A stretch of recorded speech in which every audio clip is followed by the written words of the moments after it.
की शुरुआत में हम देखते हैं एक लड़की को जो क्लास में सोई हुई है। फ्रेंड उससे कहती है कि उठ जाओ योयो, क्लास तो कब की एंड हो गई।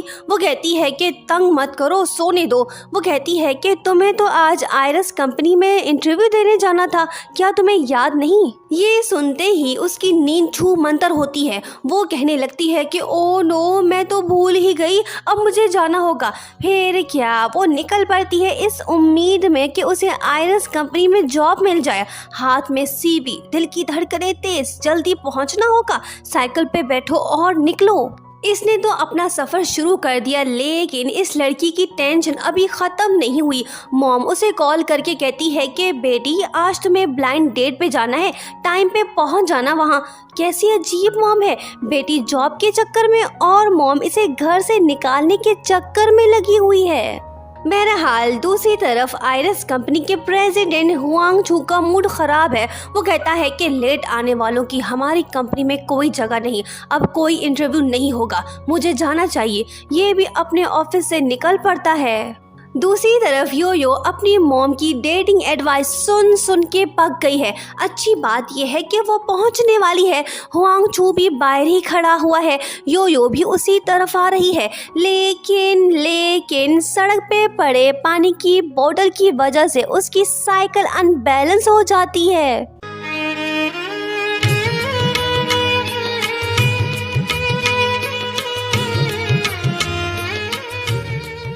सामने सीईओ जी खड़े हुए हैं। जैसे ही वो उससे टकराती है तो हुआंग छू उसे ऐसे ट्रीट करने लगता है जैसे ये लड़की नहीं कोई एलियन हो। चल हट। वो कहती है कि सॉरी, मैं तो यहाँ इंटरव्यू देने आई हूँ। मिस्टर लू उससे कहते हैं कि लड़की, तुमने तो हमारे प्रेसिडेंट को जख्मी कर दिया, क्या सोच रही हो, जल्दी से माफ़ी मांगो। योयो उसे सॉरी बोलती है, पर साला खड़ूस हुआंग छू उसे रिप्लाई भी नहीं देता। बाद में हम देखते हैं कि बेचारा बहुत दर्द में है। लड़की उसे काफ़ी ज़ोर से टकराई है, इसी वजह से वो आज की स्केड्यूल्ड मीटिंग कैंसिल कर देता है। योयो को जॉब तो नहीं मिली, पर वो रेस्टोरेंट ज़रूर पहुंचती है ताकि मॉम के भेजे लड़के से मिले। पर ये क्या, हुआंग छू वहीं पे मौजूद है, मतलब कि शायद उसका भी वही मसला है जो योयो का है, यानी ब्लाइंड डेट। योयो किसी भी तरह इस मोटू से जान छुड़ाना चाहती है। उसकी खतरनाक बातें सुन के वो खुद ही ना बोल के चला जाता है। टेंशन अभी ख़त्म नहीं हुई क्योंकि मॉम जो आ गई है। हुआंग छू का इरादा भी यहाँ से भागने का है, वो भी लड़की से जान छुड़ाना चाहता है। योयो मॉम से बचना चाहती है, छुपने के चक्कर में वो फिर से हुआंग छू से टकरा गई। वो कहती है कि तुम यहाँ पे क्यों। वो कहता है कि मुझे पता है तुमने ये जानबूझ के किया है ना। दोनों लड़ ही रहे होते हैं कि तभी शूलिन आ जाती है। हुआंग छू योयो को जानबूझ के हक करता है ताकि लड़की भाग जाए। ओ नो, मॉम आ गई। वो योयो से पूछती है कि ये कौन है। वो कहती है कि मॉम, ये मेरा बॉयफ्रेंड है।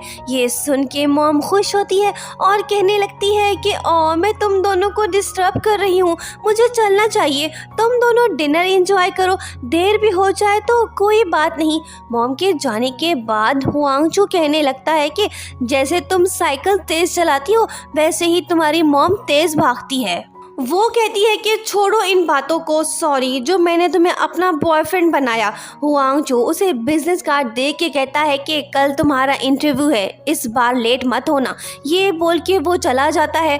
वाह रियली, क्या मेरी किस्मत बदलने वाली है, ऐसा योयो सोच रही है। नेक्स्ट मॉर्निंग वो आयरस कंपनी पहुंचती है, पर मिस्टर हुआंग छू फिर से मुश्किल में है। एक और लड़की उसे इंगेजमेंट का बोल रही है, इसे भी किसी तरह भगाना होगा। तभी योयो उसके रूम में दाखिल होती है। वो कहता है कि तुम आ गई, मैं तुम्हारा ही वेट कर रहा था। लड़की पूछती है कि ये कौन है। हुआंग छू योयो को इशारा करते हुए कहता है कि मुझे बचाओ। योयो सोच रही है कि आखिर ये चाहता क्या है, मुझे क्या करना होगा, मैं क्या करूं, ये तो सोचने में लगी हुई है। फिर आखिर हुआंग छू अपने मुंह से खुद बोल ही देता है कि ये मेरी गर्लफ्रेंड है। ये बात सुनते ही लड़की भाग निकलती है। योयो कहने लगती है कि मैंने अच्छी एक्टिंग की ना, अब मुझे इंटरव्यू में फेल मत करना। वो कहता है कि क्या तुम भोली हो, स्टूपिड हो। योयो को समझ आ गया है कि उसे यहाँ पे जॉब नहीं करना चाहिए, वरना वो पावरफुल फैमिलीज के बीच सैंडविच बन जाएगी। वो जा ही रही होती है कि हुआंग चू उसे गिरेबान से पकड़ के कहने लगता है कि तुम तो इंटरव्यू देने आई थी। वो कहती है कि मुझे माफ़ करो, ये जॉब मुझे नहीं चाहिए। वो कहता है कि 50,000 सैलरी लोगी। वो कहती है कि नो नेवर, मुझे अपनी जान प्यारी है। वो कहता है कि 2 लाख ले लो। वो कहती है कि नहीं, मैं जा रही हूँ। वो कहता है कि 5 लाख तो ठीक रहेगा ना। इस ऑफर को योयो रिजेक्ट नहीं कर पाती। फिर क्या, नेक्स्ट मॉर्निंग वो ऑफिस आती है सेक्रेटरी के ड्रेस में, पर वो तो हुआंग चू की असिस्टेंट है। वो कहती है कि क्या देख रहे हो, मैंने कभी ऐसे कपड़े नहीं पहने। वो कहता है कि जल्दी से डॉक्यूमेंट्स रेडी करो, हमें मीटिंग में जाना है।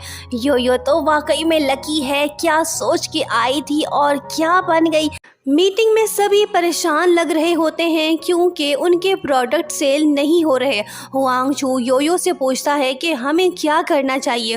वो कहती है कि इसकी खुशबू तो अच्छी है, हमें इसे बंद नहीं करना चाहिए। शेयर होल्डर्स की राय एक तरफ होने के बावजूद हुआंग चू योयो की एडवाइस पे अमल करते हुए प्रोडक्शन जारी रखने को बोलता है। रात को हुआंग चू योयो को उसके घर ड्रॉप करने आता है। मॉम दोनों को देख लेती है और गलत समझ बैठती है। योयो हुआंग चू से कहती है कि मैंने आज बहुत से लोगों को नाराज़ कर दिया होगा। वो कहता है कि तुम इस बारे में फिक्र मत करो, वो मेरा मसला है। जैसे ही योयो घर में आती है तो मॉम उसकी खूब पिटाई करती है। योयो झूठ बोल के कहती है कि वो तो बॉस का ड्राइवर था, मुझे छोड़ने आया था। ये सुन के मॉम को शांति मिलती है और कहने लगती है कि जल्दी से उसे पटाओ और शादी कर लो। नेक्स्ट मॉर्निंग हम देखते हैं कि योयो ऑफिस में सोई हुई है। हुआंग चू उसकी नींद हराम करने की पूरी कोशिश करता है, पर ये तो उठ ही नहीं रही। कुछ देर बाद जब वो होश में आती है तो बॉस कहने लगता है कि क्या तुम्हारी तबीयत सही नहीं, तुम हॉस्पिटल चली जाओ। वो कहती है कि हाँ, मुझे आराम की ज़रूरत है। वो कहता है कि ओके, तो फिर घर जाके आराम करो। छुट्टी मिलते ही योयो भाग निकलती है। हुआंग चू सोचता है कि कुछ तो गड़बड़ है, ये ज़रूर मुझसे कुछ छुपा रही है। शाम को बीमार योयो को हम उसके फ्रेंड्स के साथ रेस्टोरेंट में मौज मस्ती करते हुए देखते हैं। वो ड्रिंक भी कर रही है। सेकंड में लीड लू शिंग, जो योयो पे फिदा है, वो उसे स्केच देना चाहता है जो खुद उसने अपने हाथों से बनाया है, पर नशे में धुत योयो उसे वो वापस कर देती है। मामला बिगड़ सा गया है। फ्रेंड्स योयो को संभाल नहीं पा रहे, वो बेकाबू सी हो गई है। दूसरी तरफ बाहर मौजूद हुआंग चू योयो का पीछा करते हुए यहाँ आ गया है। योयो की हालत देख के वो उसके पास आता है और उसे अपने साथ ले जाता है। जब लू शिंग ये सब देखता है तो उसका दिल ही टूट जाता है। नेक्स्ट मॉर्निंग जब योयो नींद से उठती है तो उसे मॉम की डांट सुननी पड़ती है। वो उससे कहती है कि तुम लकी हो जो तुम्हें अच्छा बॉयफ्रेंड मिला है, वो कल रात खुद तुम्हें छोड़ के गया है। वो कहती है कि आप क्या बोल रही हैं, वो वहाँ पे कैसे आया, मैं कुछ नहीं जानती। मॉम कहती है कि अब झूठ मत बोलो, मुझे हुआंग चू से मिलना है। वो कहती है कि उसके पास टाइम नहीं है। मॉम कहती है कि तो फिर उसे मेरे पास लेके आओ।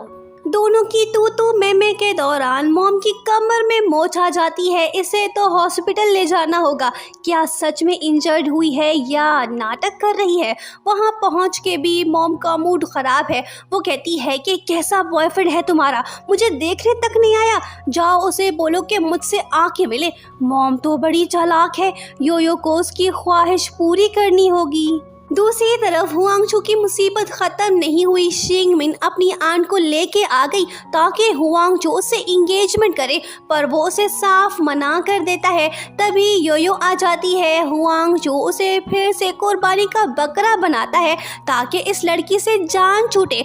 आंटी जी उसे धमकाते हुए कहती है कि आज के बाद हमारे बीच कोई बिजनेस नहीं होगा, तुमने मुझे नाराज़ कर दिया है। शिंग मिन भी गुस्सा है क्योंकि हुआंग चू उसे रिजेक्ट जो कर दिया है। हुआंग चू योयो को सॉरी बोलता है, पर वो उससे कहती है कि तुम हमेशा मुझे इमरजेंसी में यूज़ करते हो। वो कहता है कि मैं तुम्हारे बारे में ऐसा नहीं सोचता। योयो उसे कस के थप्पड़ मारती है, पर कुछ ही देर बाद हम दोनों को रोमांटिक देखते हैं। वाह क्या प्यार है दोनों का। योयो से कहती है कि मेरी मॉम तुमसे मिलना चाहती है। वो मान जाता है। दूसरी तरफ नाकाम आशिक लू शिंग योयो के फ्रेंड से हुआंगशू के बारे में पूछताछ करने में मसरूफ है। उसका क्या इरादा है ये तो आगे ही पता चल पाएगा। दूसरी तरफ जब मॉम को हुआंगशू के आने का पता चलता है तो वो ऐसे लेट जाती है जैसे उन्हें 10 बीमारियां हों। मॉम योयो से कहती है कि बेटा अपने प्यारे बॉयफ्रेंड को कुछ खिलाओ। योयो उसके मुंह में एप्पल डाल देती है। ये देख के मॉम नाराज़ होती है। योयो सोचती है कि हाय मेरी अजीब सी ज़िंदगी, मैं कब तक यूज़ होती रहूँगी। इससे पहले कि गड़बड़ हो जाए वो हुआंगशू को वहाँ से ले जाती है। रात को हम योयो को लू शिंग के साथ देखते हैं। वो उसे स्केच देता है जो योयो को काफ़ी पसंद आता है। लू शिंग उससे पूछता है कि मैंने सुना है कि तुम और हुआंगशू रिलेशनशिप में हो, क्या तुम दोनों एक दूसरे से प्यार करते हो? वो कहती है कि नहीं तो हमारा सिर्फ कॉन्ट्रैक्ट है, सब कुछ फेक है क्योंकि मेरी मॉम यही चाहती है। मुझे तुमसे एक एडवाइस लेनी थी, क्या तुम मेरी हेल्प करोगे? नेक्स्ट मॉर्निंग ऑफिस में फिर से मीटिंग होती है। इस बार योयो सबको मुतमईन करने में कामयाब हो जाती है। फ्लैशबैक से हमें पता चलता है कि लू शिंग ने योयो को जो हिंट्स दिए थे वही उसके काम आए। हुआंगशू योयो से पूछता है कि वो कौन सी परी है जो तुम्हें एडवाइस देती है। वो कहती है कि है एक मेरा क्लासमेट, मैंने उससे इतनी सी हेल्प ली थी। तभी योयो को हॉस्पिटल से फ़ोन आता है कि उसकी मॉम की कंडीशन बिगड़ गई है। ये सुनते ही वो वहाँ से निकल पड़ती है। जब योयो हॉस्पिटल पहुंचती है तो मॉम उसे कहने लगती है कि मैंने उम्र भर तुम्हारा ख्याल रखा है, मरने से पहले मेरी आखिरी ख्वाहिश है कि तुम हुआंगशू से शादी कर लो। मॉम की रुला देने वाली बातें सुन के योयो इमोशनल सी वो हुआंगशू के पास जाके उसे सब कुछ बताती है। वो मान जाता है और कहने लगता है कि कोई बात नहीं, पर मेरी कुछ कंडीशंस हैं। पहली ये कि तुम इस बारे में किसी को नहीं बताओगी। दूसरा ये कि तुम्हें मेरे घर में शिफ्ट होना होगा। कंडीशंस तो ख़तरनाक हैं पर योयो की मजबूरी है, उसे एक्सेप्ट करना होगी। दूसरी तरफ हम देखते हैं कि मॉम तो नाटक कर रही थी, उसे कोई बीमारी नहीं, मतलब कि वो अपनी बेटी को ब्लैकमेल कर रही है ताकि वो जल्दी से शादी करे। फिर क्या हुआंगशू और योयो फेक मैरिज कर लेते हैं, जिसके बाद वो उसके घर शिफ्ट होती है ताकि किसी को शक ना हो। हाथ में हथौड़ा, बगल में छुरी। योयो तो काफ़ी तैयारी करके आई है ताकि हुआंगशू उसके करीब ना आ पाए। दोनों एक दूसरे को खूब टीज करते हैं। रात को दोनों रेस्टोरेंट में डिनर करने जाते हैं पर योयो ने लू शिंग को भी इनवाइट किया है। जैसे ही वो कुछ लेने जाती है तो लू शिंग हुआंगशू से कहता है कि तुम इससे दूर रहो, यही बेहतर होगा। वो कहता है कि क्या तुम मुझे धमकी दे रहे हो? वो कहता है कि नहीं तो तुम्हें नहीं पता कि प्यार की फीलिंग्स क्या होती हैं। जब योयो वापस लौटती है तो हुआंगशू उसे अपने साथ वहां से ले जाता है। वो योयो को इस बारे में कुछ नहीं बताता। वो कहती है कि तुम क्या छुपा रहे हो? वो कहता है कि ज़्यादा मत सोचो, अब सो जाओ। दूसरी तरफ शिंग मिंग हुआंगशू की स्टेप मॉम से मिलने आई है ताकि वो इन दोनों की शादी के लिए राज़ी हो जाए और बिजनेस में भी फ़ायदा हो। जब शिंग मिंग को दोनों की शादी के बारे में पता चलता है तो वो जेलस होती है, पर ये लड़की इतनी आसानी से गिव अप नहीं करने वाली। क्या चल रहा है उसके दिमाग में ये तो सिर्फ वो ही जानती है। योयो फिर से अपने दोस्तों के साथ बाहर जाती है पर हुआंगशू परेशान है क्योंकि वो उसका कॉल रिसीव नहीं कर रही। जब वो योयो को लू शिंग के साथ देखता है तो जेलस होता है और आके उससे कहता है कि आखिर तुम चाहते क्या हो, क्यों योयो को बिगाड़ रहे हो? वो कहता है कि मैं उसे काफ़ी टाइम से जानता हूँ, योयो को फ्रीडम चाहिए जो तुम उसे नहीं दे सकते। वो कहता है कि योयो अब मेरी वाइफ है, हमने शादी की है। ये बात सुन के लू शिंग के होश उड़ जाते हैं। उसके बाद जब योयो नींद से उठती है तो उसे हुआंगशू के गुस्से का सामना करना पड़ता है। वो उसके मोबाइल में लोकेशन ऐप इंस्टॉल कर देता है ताकि वो इन्फॉर्म रहे। योयो उससे कहती है कि मेरे नकली हस्बैंड गुस्सा थूको और ठंडे हो जाओ। हुआंगशू उसे अपना फैमिली ब्रेसलेट देता है और कहता है कि तुम मुझे भूल मत जाना और ना ही इसे कभी उतारना। उसी दिन स्टेप मॉम उससे मिलने आती है। वो चाहती है कि हुआंगशू शिंग मिन से शादी करे, लेकिन जल्द ही वो समझ जाती है कि ये तो योयो से प्यार करता है। नेक्स्ट मॉर्निंग वो योयो से मिलती है और उसे कहती है कि तुम्हारे हाथ में जो ब्रेसलेट है वो हुआंगचू के मॉम की आखिरी निशानी है। अगर हुआंगचू की शादी शिंग मिंग से नहीं हुई तो हमारी कंपनी बैंकरप्ट हो जाएगी। वो तुमसे प्यार करता है, अब तुम खुद ही डिसाइड करो कि तुम्हें क्या करना है। योयो को समझ नहीं आ रहा कि उसे क्या करना चाहिए, लेकिन जब वो हुआंगचू को परेशान देखती है तो डिसाइड करती है कि वो इस फेक रिलेशनशिप को ख़त्म करेगी। वो उससे कहती है कि हमें ये कॉन्ट्रैक्ट ख़त्म करना होगा। वो कहता है कि नहीं, मैं ऐसा नहीं करूँगा। योयो उसे ब्रेसलेट वापस दे के वहाँ से चली जाती है। वो अपना बोरिया बिस्तर समेटती है। हुआंगचू उसे रोकने की कोशिश तो करता है, पर योयो उससे कहती है कि अपना ख्याल रखना, आज के बाद हम नहीं मिलेंगे। सब कुछ खत्म हो गया। योयो अपनी मॉम को फेक मैरिज के बारे में बताती है। सच जान के मॉम दुखी होती है और कहने लगती है कि सारी गलती मेरी है, मैंने तुम्हें फोर्स किया था। दूसरी तरफ हुआंगचू की स्टेप मॉम उससे कहती है कि तुम्हारा पीछा छोड़ने के बदले योयो ने मुझसे 2 मिलियन लिए। वो कहता है कि आप झूठ बोल रही हैं, वो ऐसी लड़की नहीं है। मॉम उसे कस के थप्पड़ दे मारती है और कहती है कि होश में आओ बेशरम, एक लड़की की खातिर अपने डैड की कंपनी को दांव पे लगा रहे हो। शिंग मिंग चाहे कुछ भी करे, वो हुआंगचू का दिल नहीं जीत सकती। वो उससे कहती है कि अगर तुम मुझसे शादी कर लो तो सब कुछ ठीक हो जाएगा। सोच के बताओ कि तुम्हें क्या करना है। दूसरी तरफ बेचारी योयो बेरोजगार होने के बाद न्यू जॉब तलाश कर रही है, पर सारा दिन धक्के खाने के बाद उसे जॉब नहीं मिलती। उसके पाँव जख्मी हो गए हैं। नेक्स्ट मॉर्निंग थैंकफुली उसे एक कंपनी में जॉब मिल जाती है, पर सैलरी बहुत कम है, सिर्फ 3000 रुपीज़ मंथली।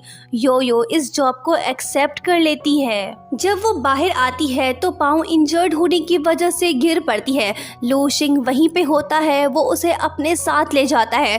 योयो उसे फेक मैरिज के बारे में बता ही देती है।